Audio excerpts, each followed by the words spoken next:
Запуск предпускового обогревателя. Кнопка номер 3. Гоняем ее по экрану до появления выбора канала. Сделаю специально подольше. Вот он вот так вот шарится по всему брелку. То там загорится.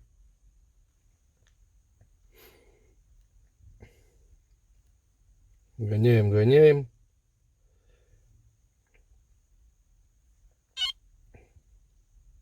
На канал пришли. Двоечкой. Выбираем раз и два. Нажимаем первую кнопку. Обершпехер включен. Сейчас мы будем выключать. Гоняем по машине. Курсор по брелку. Вот выбор канала. Нажимаем раз.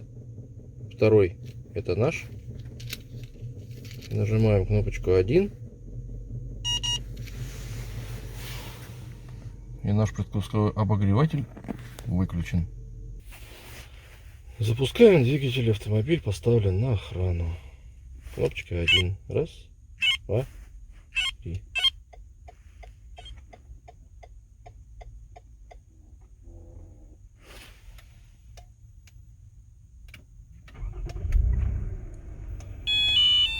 Двигатель запущен.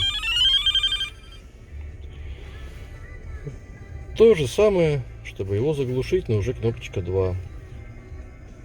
Нажимаем и держим. Раз, два, три. Все, двигатель заглушен.